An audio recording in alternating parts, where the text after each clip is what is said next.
y solamente abrimos espacio en las menciones publicitarias para decirles que cuéntale a todo el mundo, pero cuéntele bolito a todo el mundo que con Ambienza aplica el bono de hasta 5 lucas, $5,000 que te da el Midubi para lograr tu meta de tener casa propia. Escríbenos al 09630-77777, es decir, 09630 5 veces 7 y te daremos toda la información para que elijas dónde quieres vivir. ¿Quieres vivir en la costa, Bolito? En la Vía Daule, en San Borondón? Claro. Esta es tu gran oportunidad que estabas esperando, tu casa propia con Ambienza.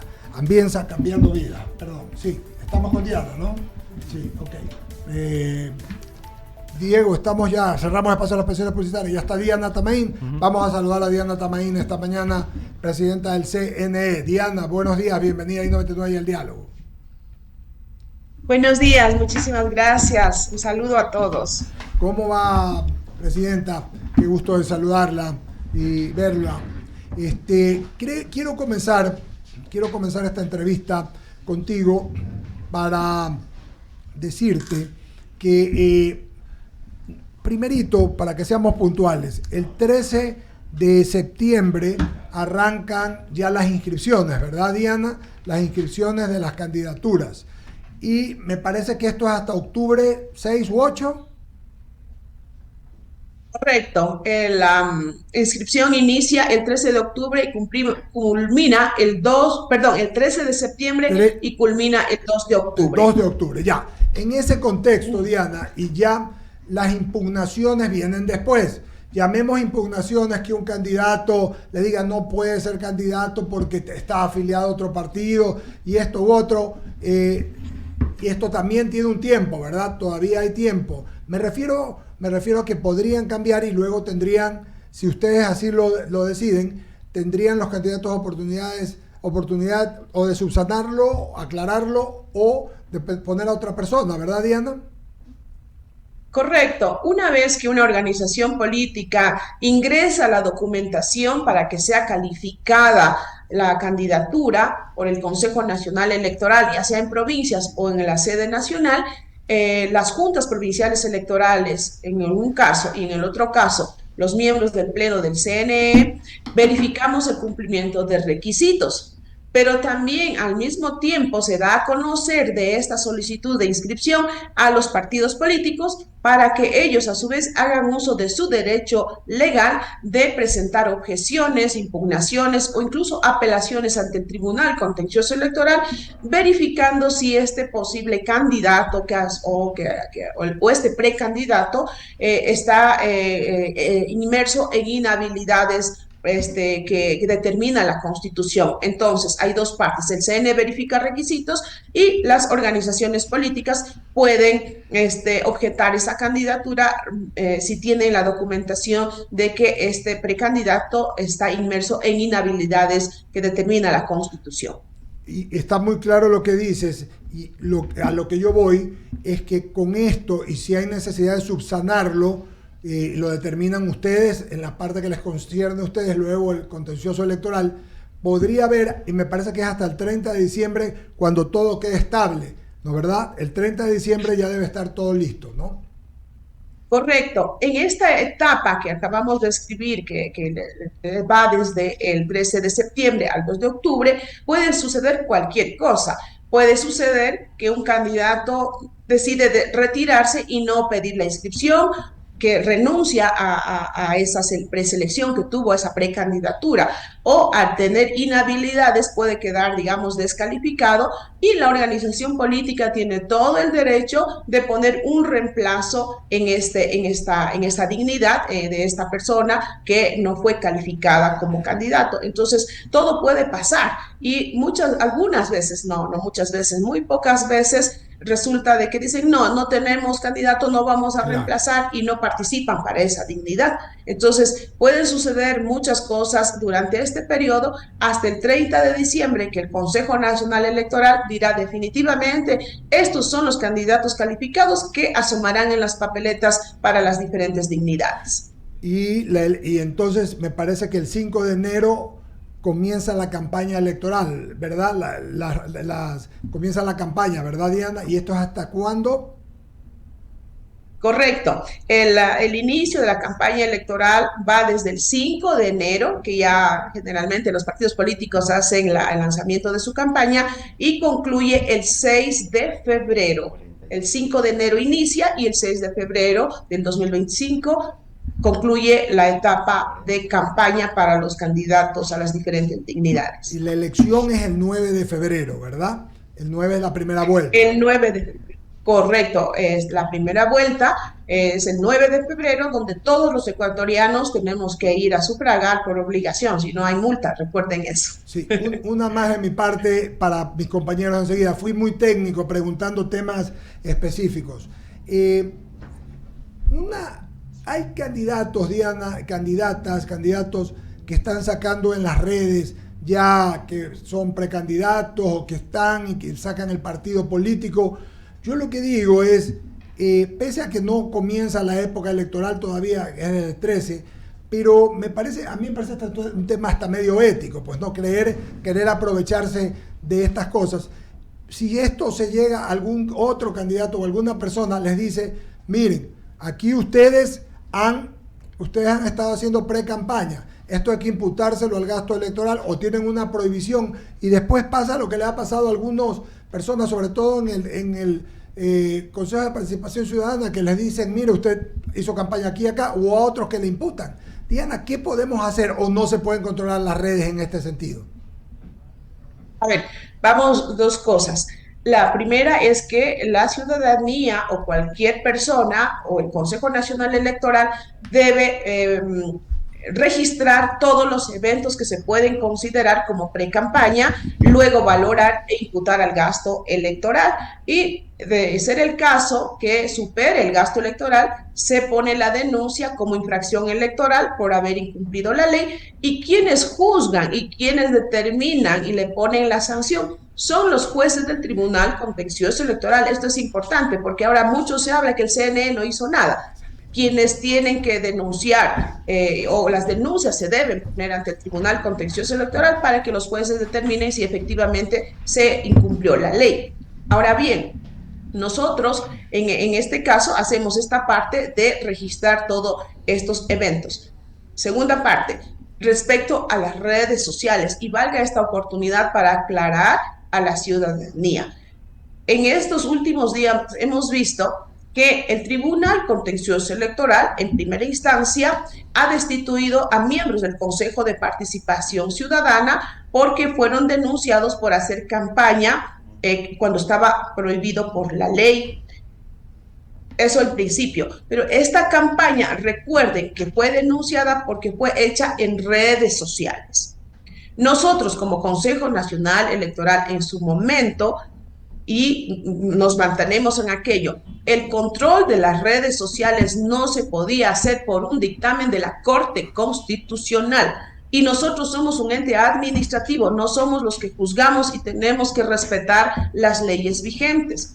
Ahora bien, han presentado esta denuncia ante el Tribunal Contencioso Electoral. Los jueces del Tribunal Contencioso Electoral determinan que sí cumplieron la ley porque ellos consideran que sí se debe controlar las redes sociales. Ahora ya hay jurisprudencia porque los jueces del Contencioso Electoral así lo han determinado y corresponde controlar las redes sociales. Pero leamos bien la sentencia. Dice para casos análogos ulteriores, es decir, la responsabilidad del CNE para controlar redes sociales corresponde para las candidaturas del Consejo de Participación Ciudadana y Control Social, tal como determina la sentencia del Tribunal Contencioso Electoral. Esto no es una interpretación de Diana Atamaín o de los consejeros o del Pleno del CNE. La asesoría jurídica, las áreas técnicas, nos han presentado un informe de tal manera que hay que dar cumplimiento a la sentencia y nosotros estamos trabajando para ello. Doctora. Entonces, la sentencia del TCE lo que manda a nosotros en este momento es sí controlar la publicidad o la promoción en redes sociales para los miembros del Consejo de Participación Ciudadana. Ahora bien, lo que sí nosotros podemos controlar y sí controlamos es el gasto electoral en redes sociales, más no los contenidos, porque eso nosotros tenemos esa prohibición de la Corte Constitucional. Entonces, el CNE registra y pide a las organizaciones políticas los pautajes realizados en redes sociales, los mismos que no pueden superar al gasto máximo o al límite del gasto electoral. No sé si me hice entender, es un poco complicado, pero hay que cumplir la ley al pie de la letra como manda y dentro de las competencias de cada autoridad. Doctora Tamaín, buenos días. Javier Segarra le saluda, ¿cómo le va? Sí, doctora, no, yo creo que está claramente definido, ¿no? Que de alguna u otra manera usted lo ha hecho o analizado desde el punto de vista jurídico, qué es lo que se ha o cómo se ha procedido. Me llama la atención lo otro, en cambio, de esta candidata a la vicepresidencia de la República que aparece muerta, y entonces yo digo, ¿de quién es la responsabilidad? ¿Del Registro Civil o del Consejo Nacional Electoral? Claro, ustedes no son los que de alguna u otra forma tienen que ver quién se murió, quién vive, pero debería ser una actualización permanente entre estos dos organismos, doctora Tamaín. Sí, gracias por preguntar, porque estamos haciendo muchas veces un discurso político de quienes les conviene victimizarse para ganar la atención del electorado. Y eso nosotros no podemos permitir, porque en un proceso electoral nosotros siempre hemos manifestado, un proceso electoral es corresponsabilidad de todos, de las instituciones del Estado, de la ciudadanía y de las organizaciones políticas. ¿Y por qué digo esto? Voy a ser clara y enfática. Nosotros depuramos un padrón electoral sobre la base de la información o la data que nos entrega el registro civil. El registro civil nos entrega toda la información y nosotros cumplimos el rol de depurar, como se conoce normalmente, el padrón, y las personas que tienen la categoría o el estatus de fallecidos salen y se borran del padrón electoral. Los menores de edad, los que están con sentencia ejecutoriada y no tienen derechos políticos, se los retira, también se les involucra se les incorpora a quienes han recuperado los derechos políticos y también se retira a un padrón pasivo a las personas que no han votado en tres procesos electorales consecutivos. Esa es nuestra responsabilidad.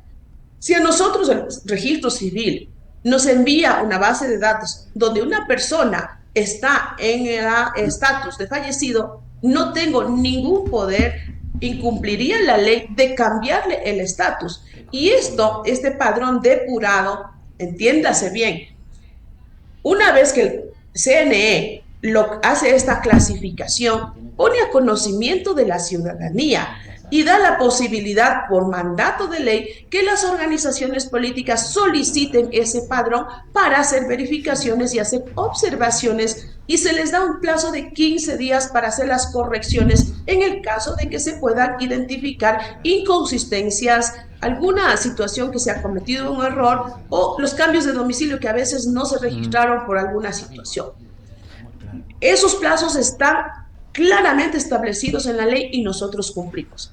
Número 1, el partido político que ahora reclama aquello y le echa la culpa al CNE, jamás cumplió con su responsabilidad de pedir al CNE el padrón electoral para tener el cuidado y inclusive hacer ese aporte importante de que se pueda corregir alguna inconsistencia. Pese que esa no es responsabilidad del CNE de tener la categorización o el estatus de fallecido o de menor de edad o tercera edad o militar retirado. Esa no es nuestra responsabilidad. Número 1. La organización política nunca pidió al Consejo Nacional Electoral para revisar eso. Número 2, esos 15 días y todos los días del año, pero sobre todo esos 15 días, la ciudadanía tiene la posibilidad de ingresar a la página web del Consejo Nacional Electoral y verificar dónde es su lugar de votación. Y muchos nos han dicho, estoy en el padrón pasivo y puedo reclamar para estar activo y poder votar. O dicen, yo pedí cambio de domicilio electoral y no me han registrado y no sé por qué y podemos corregir. ¿Cómo es posible que cuando se les da todas las herramientas, ya cuando están al límite y son candidatos, recién se dan cuenta que están con el estatus de fallecido? Cuando en el padrón electoral nosotros tenemos que hace 2 años en una no vota porque está fallecido y en la otra ya no asoma porque ya se le retiró del padrón porque está en estatus de fallecido, ¿cómo es que deja pasar 2 años para recién reclamar? Hacia allá iba mi pregunta, Pero, doctora Tamaín, porque no entiendo, o sea, yo aparezco muerto y resulta que me doy cuenta ayer, pues. O sea, no entiendo esa parte. dicen que es porque era migrante y nunca tuvo ninguna situación que hacer en el país. Esas preguntas tiene que responder la ciudadana. Y una cosa más, estimados periodistas, nosotros vamos a tener ya la respuesta oficial de algunas preguntas que le hemos hecho al registro civil, porque en realidad de allá vino esa información para el CNE.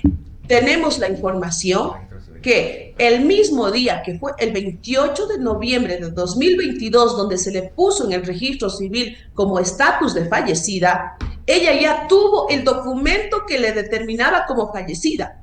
La pregunta es, si ya conocía que estaba registrado como fallecida, ¿para qué fue a inscribirse? ¿Por qué dejó pasar? ¿Por qué no reclamó en ese mismo momento, cuando recibió la documentación donde él le daba el estatus de fallecida, el mismo día que se registra como fallecida? Entonces, no vengamos a victimizarnos ni a buscar responsables donde no hay, cuando temas personales lo debe resolver el ciudadano. ¿Por qué el partido político tiene que pedir al registro civil o conocer información? O sea, el ciudadano tiene su derecho a saber que está vivo, pues, ¿no? No, ella, la ciudadana, pidió esa información, sacó un documento del registro civil donde le decían que estaba fallecida. Entonces uno verifica el documento cuando le dan cualquier certificado, a ver si el número de cédula está bien, si los apellidos están bien escritos, si la fecha de emisión, etcétera. Simple le dicen, verifique usted y ponga su recibido de que todo está en regla. Pero el mismo día que le registran con estatus de fallecida, ella ya tenía la documentación donde decía fallecida y dejaron pasar 2 años y no pidieron su corrección. Gracias, doctora. Le voy a dar el paso a Mauricio Salem para que continúe el diálogo. Un gusto. Doctora Tamaín, buenos días. Mauricio Salem la saluda. Un placer tenerla aquí en el panel del diálogo. Y yo tengo una inquietud para usted, mi querida doctora. Aparte de que entiendo su posición al ser parte de un organismo que tiene que lidiar con políticos, cuando los políticos mismos no se ponen de acuerdo entre ellos, imagínense, con la autoridad es un problema y usted tiene una labor titánica que resolver ahí a diario. Pero en el caso del ciudadano común, la Constitución lo respalda y lo sustenta en su derecho a elegir y ser elegido. Pero lo que el tribunal, el Consejo Nacional Electoral también tiene que velar es que para quienes participen cuenten con los derechos debidamente activos para efecto de poder terciar o de poder hacer promoción política. Porque no solamente es participar, elegir y ser elegido, es participación política, participación ciudadana, intervenciones en medios de comunicación, en vallas, etcétera. Para que no ocurra lo que viene ocurriendo hoy, que se destituye y descalifica a quienes, entre comillas, los ciudadanos han votado en las urnas y vienen a posesionarse después de las instituciones, gente que nunca se les dio el voto, sino de manera indirecta, por ser suplentes, ser alternos o estar dentro de una cadena de sucesiones. ¿Cómo es que el Consejo Nacional Electoral valida, por ejemplo, convenciones donde participan personajes que están condenados por corrupción, por ejemplo, y con presencia de delegados del Consejo Nacional Electoral se llevan a cabo esas convenciones, se nominan candidatos y lo que es peor, después de inscritos aparecen en las vallas quienes hoy no tienen el derecho ciudadano de participar en ningún proceso electoral, sesgando obviamente la votación, victimizándose y generando ese ambiente de violencia que se da, que debe venir desde el organismo de control el impedimento de aquello. Bueno, también es otra de los cuestionamientos que hemos recibido y lo escuchamos detenidamente y hay respuestas para aquello, por supuesto. A ver, la publicidad electoral o la promoción electoral nosotros la controlamos de manera estricta.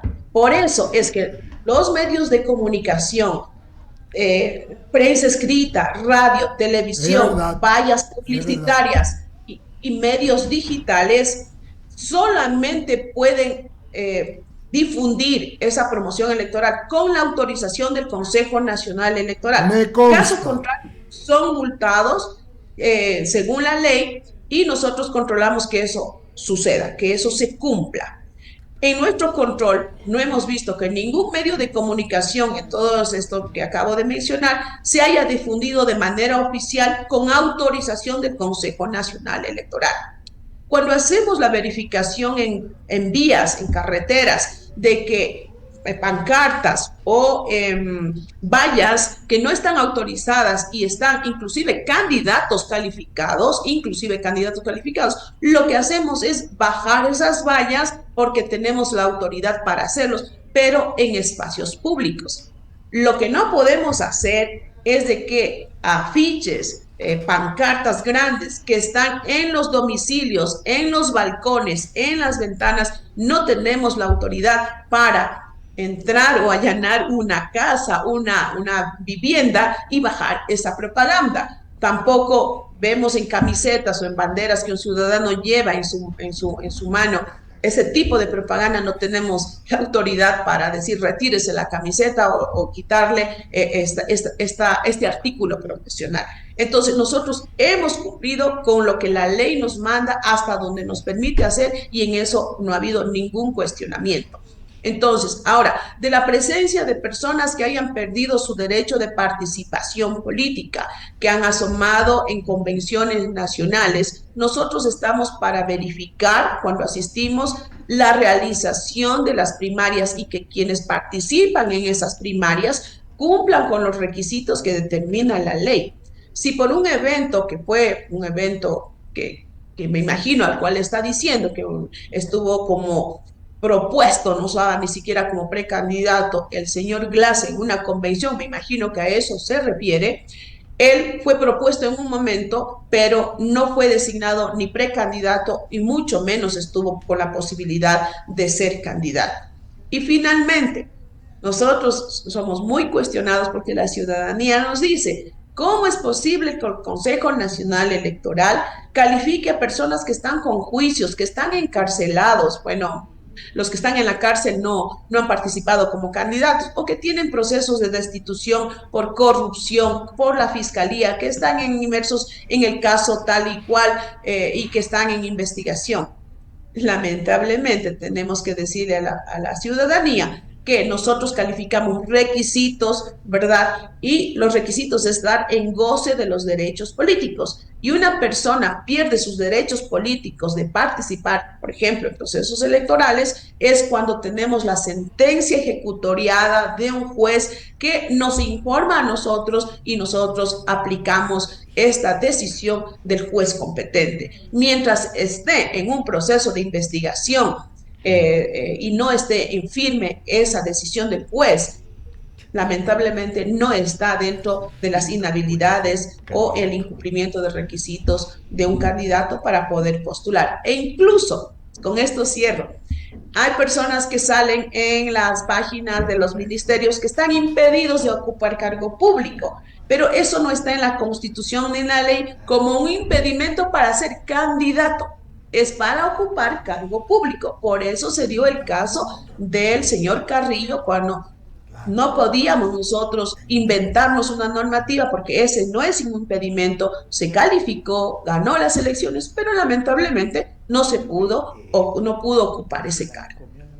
Clarísimo en ese aspecto y hay muchas cosas que usted ha dicho, obviamente, que la ciudadanía de a pie, la que nos escucha, a veces no logra entender cómo el manejo de la gestión pública es totalmente diferente al manejo cotidiano en la parte privada. En la parte pública solo se puede hacer lo que está escrito y no está en criterio objetivo de la autoridad de turno poder evaluar qué hacer en lo que no consta dentro de las normativas y de las leyes.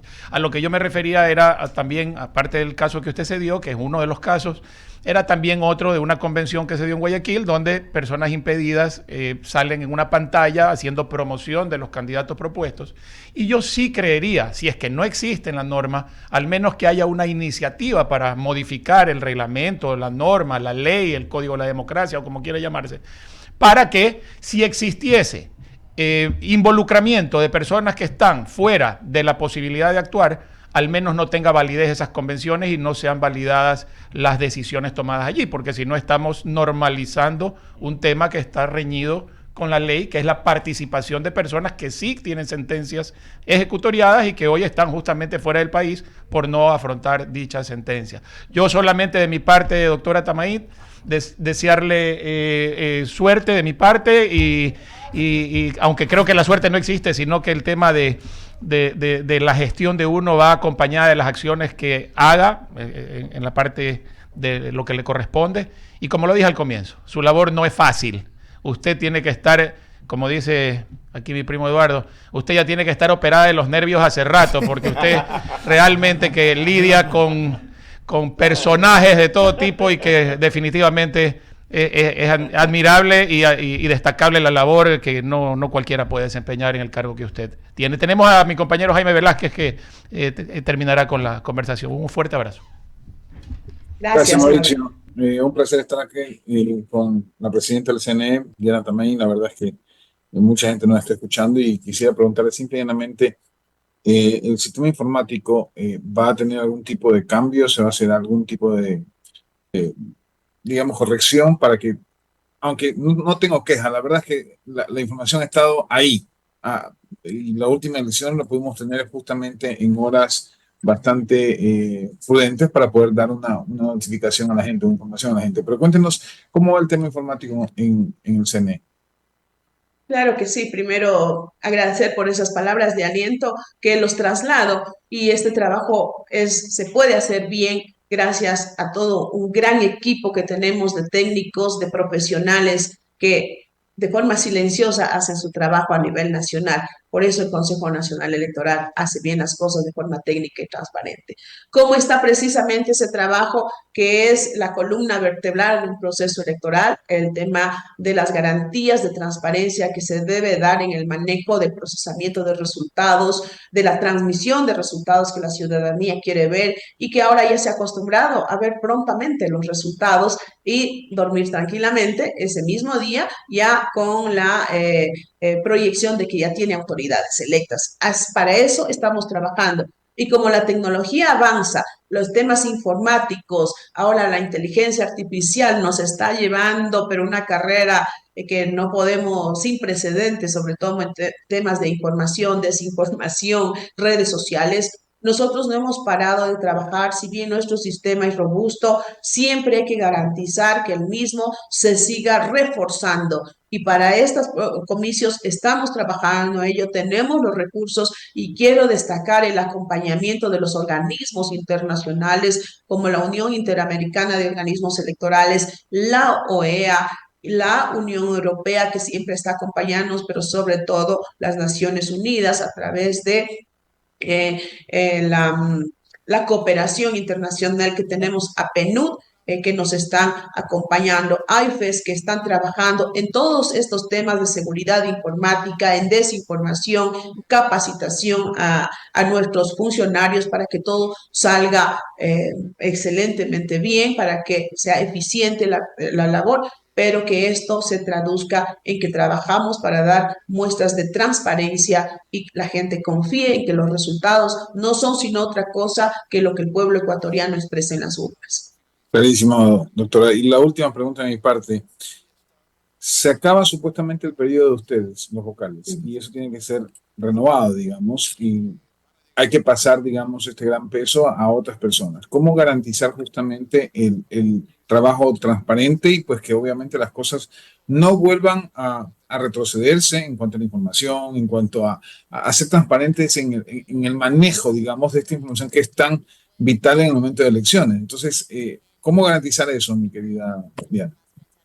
Sí, nosotros estamos trabajando con el mismo entusiasmo, con la misma entrega, pero con más experiencia, con más conocimiento, con más lecciones aprendidas para que los procesos siempre sean cada vez mejores y más eficientes. Y así lo haremos hasta el último día que estemos en esta institución, porque nos debemos al país, nos debemos a la democracia, a la institución. Por eso es que nosotros estamos seguros.